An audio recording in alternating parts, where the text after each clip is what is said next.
తిరుపతిని అరాచకాల అడ్డాగా మార్చిన పెద్ద గంజాయి రెడ్డి భూమన కరుణాకర్ రెడ్డి మరియు చిన్న గంజాయి రెడ్డి భూమన అభినయ రెడ్డిలో భాగోతం బట్టబయలు. తిరుపతిలో సామాన్య ప్రజలు భూములను కబ్జాలు చేస్తూ రౌడీయిజం చేస్తున్న భూమన కుటుంబంపై టీడీపీ సీనియర్ నేతలు నేడు గళమెత్తుతున్నారు. తిరుపతి అభివృద్ధిని పక్కన పెట్టి గంజాయి సంస్కృతిని పెంచి పోషిస్తున్నారు.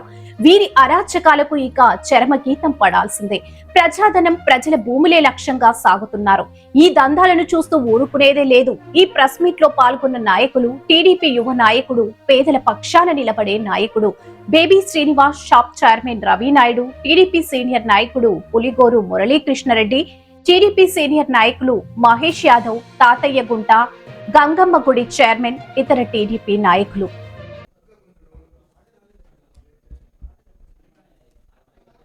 ఓకే, మీడియా మిత్రులందరికీ నమస్కారం. గత వారం రోజులుగా రవినాయుడు మీద, నా మీద కబ్జా ఆరోపణలు కొంతమంది చేస్తున్నారు.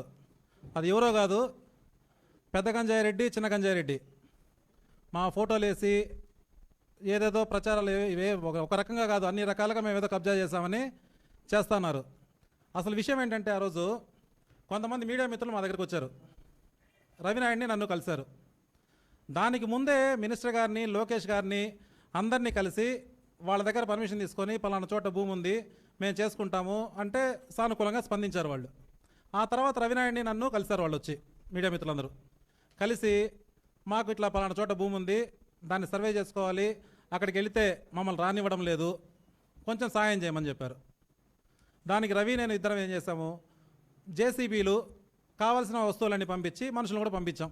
అక్కడ ఏంటో చూడండి, సర్వే చేయాలి, సర్వే చేసిన తర్వాత ఎవరు భూమి తెలుసుకొని దాన్ని జర్నలిస్ట్కి కేటాయించాలని చెప్పి ఆ వెళ్ళిన మరుసటి ఆ రోజు మధ్యాహ్నం నుంచే మా ఇద్దరి ఫోటోలు పెట్టి వీళ్ళిద్దరూ ఏదో కోట్ల భూమిని కబ్జా చేస్తున్నారు అని చెప్పి, సరే బాగానే ఉంది, కబ్జా గురించి కొంతసేపు పక్కన పెట్టి మళ్ళీ మాట్లాడదాం. అసలు కబ్జా అంటే ఏందో నేను చెప్తా. ఫస్ట్ కరుణాకర్ రెడ్డి గారి ఇల్లు, అదే పెద్ద గంజాయి రెడ్డి ఇల్లు ఎక్కడి నుంచి వచ్చింది? ఇప్పుడున్న ఇల్లు ఒక రామారావు అనే బ్రాహ్మణుడిదే ఆ ఇల్లు, ఆ భూమి. ఆ భూమిని మణిమంత నాయుడు, రాజారెడ్డి వీళ్ళందరూ కలిసి కబ్జా చేసి కట్టిన ఇల్లు అది. వెస్ట్ ఫేసింగ్ ఉండే ఇల్లు అది, గేటు. ఆ తర్వాత ఫ్రంట్ నార్త్ ఫేసింగ్లో ఇప్పుడు గేట్ ఉంది, ఆ ఇంటి గేట్ ఉంది. అది ఎవరితో తెలుసా? వెంకటరత్నం అలియాస్ గణపతి, మన ముక్కు సత్యవంతుడి గారు అన్న, ఆయనది. ఓకే, ఆయనది ఎట్ట తీసుకున్నారు ఆ భూమిని? 3 సంవత్సరాల పాటు చిత్రహింసలు గురి చేసినారు అతన్ని పంపించేదానికి.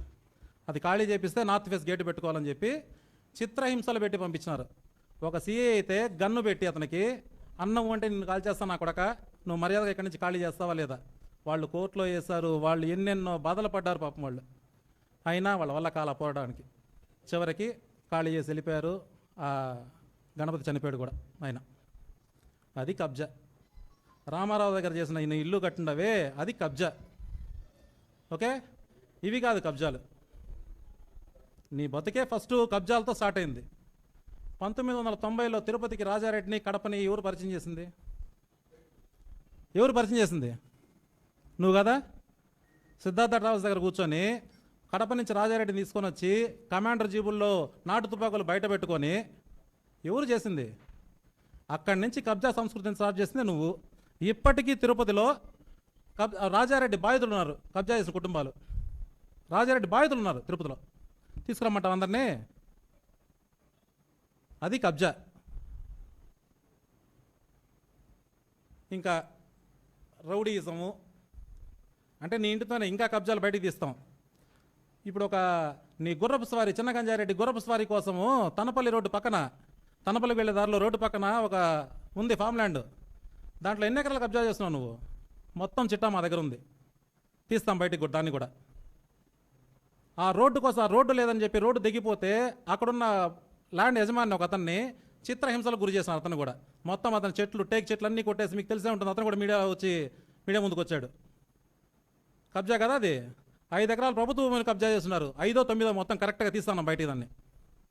అది కబ్జా. మొత్తం కబ్జా చేసింది నువ్వు. తిరుపతికి కబ్జా సంస్కృతిని పరిచయం చేసింది నువ్వా చెప్పేది మాకు కబ్జా అని చెప్పి? రా, ఎక్కడన్నా సరే ఆ తులసం భూమిలో మేము ఏదైనా అగ్రిమెంట్ చేసుకోనో, నా బొన్సుల మీద భూమి అగ్రిమెంట్ చేసుకోనో, నేను వెళ్ళి ఇది నాది భూమి అని చెప్తే నువ్వు కబ్జా అని చెప్పు, సరే నేను ఉంచుకుంటా తల. నేనేదో జర్నలిస్టుల కోసం పోతే కబ్జా కబ్జా కబ్జా కబ్జా కబ్జా. సరే, ఆ తర్వాత కూడా ఈ 15 మంది 20 మంది నన్ను వచ్చి కలిశారు పాపం. ఆ తర్వాత చాలామంది కలిశారు. అయ్యా, మీ ఒకరికే చేస్తే మిగతా వాళ్ళు బాధపడతారు, ఎట్లా చేద్దాం దీన్ని, ఇంకా భూమి ఉంది, అందరినీ వీలైనంత వరకు అకామిడేట్ చేద్దాం, మళ్ళీ మేము వాళ్ళకి చెడ్డొద్దు. మా ప్రభుత్వం, కూటమి ప్రభుత్వం కట్టుబడి ఉంది. సార్ చెప్పారు ప్రతి ఒక్కరికి అక్కడ ఇంటి స్థలం కావాలి, అక్కడ కాకపోతే ఇంకో చోట ఎక్కడైనా సరే మా కూటమి ప్రభుత్వం కట్టుబడి ఉంది మీకు. ప్రతి ఒక్కళ్ళకి ఇంటి జాగా ఈ 3 సంవత్సరాల్లోనే వచ్చే బాధ్యత మేము తీసుకుంటాం.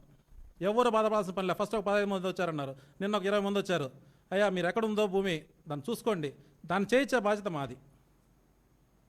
ఎవ్వరు బాధపడద్దండి. మొత్తం ఇంక్లూడ్ సాక్షితో సహా, సాక్షినే పక్కన పెట్టాం, సాక్షితో సహా అందరికీ ఇంటి జాగాలు తీర్చే బాధ్యత మాది. ఏ రోజున్నా ఒకళ్ళకి ఏమన్నా మంచి చేసావా నువ్వు? చేయకపోగా ఊరికి అబాండాలు. సరే, రౌడీలు రౌడీలు రౌడీలు రౌడీలు. ఎవరు రౌడీలు? రౌడీ రాజ్యం స్టార్ట్ చేసింది ఎవరు? వెంకటరమణ, మీకు గుర్తున్నారు కదా, మాజీ ఎమ్మెల్యే గారు. ఆయన్ని ఒక టైంలో మహిళా యూనివర్సిటీ నుంచి బొలెరో వెహికల్లో ఎక్కించుకొని కొట్టుకుంటా తీసుకొచ్చి కడప రోడ్లో వదిలిపెడతారు. తెలుసా మీకు? మీ అందరికీ కొంతమంది పాత వాళ్ళు తెలుసుంటుంది, కొత్త వాళ్ళు తెలుసుండదు. ఇక్కడ ఉండే పాత వాళ్ళు చాలామంది తెలుసు. ఎట్లాంటి జీవి ఆయన? దేనికి కొట్టారు ఆయన్ని? ఒక మంచి తిరుపతిలో ఒక మంచి సామాజిక వర్గానికి చెందిన వ్యక్తిని తీసుకొని పోయి నువ్వు అట్లా కొట్టి అక్కడ వదిలిపెట్టి, ఎవరు రౌడీజము? దాన్ని సపోర్ట్ చేసింది ఎవరు?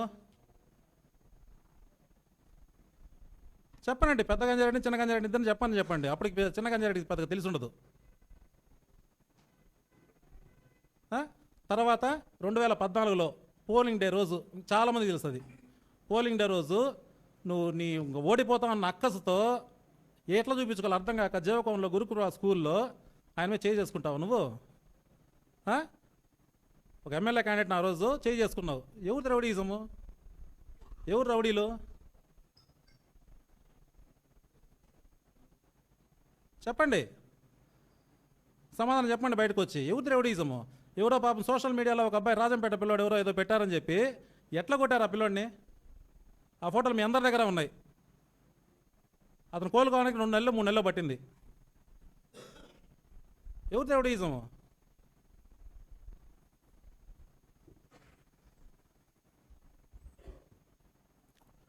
ఇంకొకటి, తిరుపతి కార్పొరేషన్ ఎలక్షన్స్ ఎట్లా జరిగాయి? ఎవరు రౌడీజం చేశారు? సుగుణమ్మ గారు ఎక్కువ. సరే, అన్ని కార్పొరేటర్లు పక్కన పెడదాం.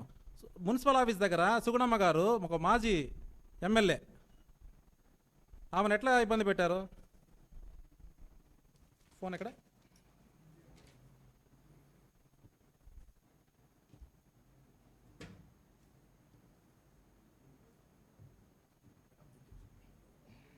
అవసరం లేదు, సరిపోతుంది.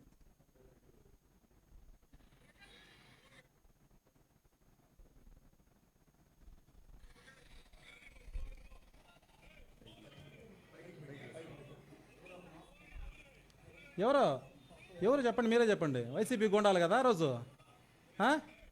ఏంది ఒక ఆడ మనిషి, పెద్ద ఆవిడ, తిరుపతి మాజీ ఎమ్మెల్యే, ఏంది ఇది? ఓకే, ఇంకా ఏ ఎలక్షన్ సక్రమంగా చేసావు నువ్వు శుద్ధ పూస కదా. ఏ ఎలక్షన్ సరిగ్గా చేసావు?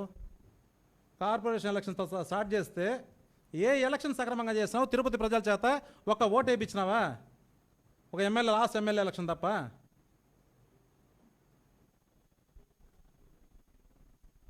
అది రౌడీజం అంటే.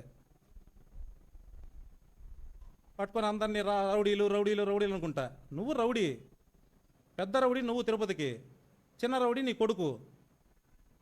ఎలక్షన్లో, కార్పొరేషన్ ఎలక్షన్లో గెలిచేదానికి ఏం చేశాడు? 4వ వార్డులో ఒక్కని చేత నామినేషన్ వేయించినాడా? నువ్వు దమ్ముంటే మగోడైతే రా, ప్రజాక్షేత్రంలో తేల్చుకోవచ్చు. అది కాకుండా ఒక 100 మందిని క్యూలో నిలబెట్టి వచ్చిన వాళ్ళందరినీ కొట్టి తరిమి ఒక సీఎం పెట్టుకొని అక్కడ నేను ప్రజల్లో నుంచి వచ్చేసాను అనుకొని దొడ్డిదారిన డిప్యూటీ మేయర్ అయిపోయి నాకు ఇంకేం లేదు, నేను రోడ్లు వేసిన అదే వేసిన ఇదే వేసాను అని చెప్పి వచ్చి ఎమ్మెల్యేగా నిలబడితే ఏం చేస్తున్నారు జనం? మెట్టుతో కొట్టారు 62,000తో. దెబ్బకి దిమ్మ తిరిగి మైండ్ బ్లాక్ అయిపోయింది. ఏం చేయాలో అర్థం కాక ఏ చిన్న తిరుపతిలో ఇప్పుడు ఏ చిన్న గొడవ జరిగినా, చివరికి వీధిలో కొళాయిల దగ్గర ఏదైనా గొడవ జరిగినా దానికి రవినాయుడు, కూటమి ప్రభుత్వం, జేబీ అని చెప్పే స్థాయికి వచ్చేసినారు. రేపు మొగుడు పెళ్ళం కొట్టుకున్నా అంతే, అన్నదమ్ములు కొట్టుకున్నా ఇంకో పక్క పోయి దీనికి ఇంకో పక్క జేబీ, రవినాయుడు, కూటమి ప్రభుత్వం, పులివర్ ముల్లన్న అందరూ ఉన్నారంటారు. అంత నీచమైన స్థాయి దిగజారిపోయినాడు. ఆ పిల్లోడికి మానసిక పరిస్థితి బాగాలేదు. మీకు ముఖ్యంగా ఇది తెలియాల, మానసిక పరిస్థితి అస్సలు బాలా. 62,000 ఒకటి, మొన్న గంజాయిలో దొరికిపోయింది ఒకటి. ఏం అర్థం కాక ఏ విధంగా నిందలేయాలో ఇంకా రేపటి నుంచి ఇంకా స్టార్ట్ చేస్తారు. ప్రతి దానికి చీమ చిట్టుకుమన్నా దానికి మేమే కారణం. తిరుపతిలో ఇంకా ఎందుకులేండి, ప్రతి దానికి మేమే కారణం అవుతాం, కూటమి ప్రభుత్వం కారణం అవుతుంది. చూడండి, చివరగా నా పదవి గురించి మాట్లాడుతున్నాడు. నీకు పదవి లేదు, నీకు పదవి రాలేదు, పదవి ఉంటేనే అంటే పదవి లేకపోతేనే ఎట్లున్నావు, పదవి వస్తే ఎట్లుంటావు, ఇంకేం చేస్తావని చెప్పి. నాకు తిరుపతి ప్రయోజనం కోసం, రాష్ట్ర ప్రయోజనాల కోసం నాకు పదవులు అవసరం లే. నేను టీడీపీ కార్యకర్తగా మీ రాక్షసుల కోసం, మీ పార్టీ కాలకేయుల కోసం, మీ కాలకేయులు మళ్ళీ రాకూడదనే దానికోసం నేను కార్యకర్తగా అయినా పనిచేస్తా. నాకు పదవులతో పని లేదు. మిమ్మల్ని మాత్రం తిరుపతిలో, రాష్ట్రంలో మళ్ళా గెలవనివ్వం, ఇంకొకసారి ఖచ్చితంగా గెలవనివ్వం. నీ కలే ఇంకా ఎమ్మెల్యే అవ్వాలనేది గుర్తుపెట్టుకో. చిన్న గంజారెడ్డి చెప్తున్నాను. Thank you.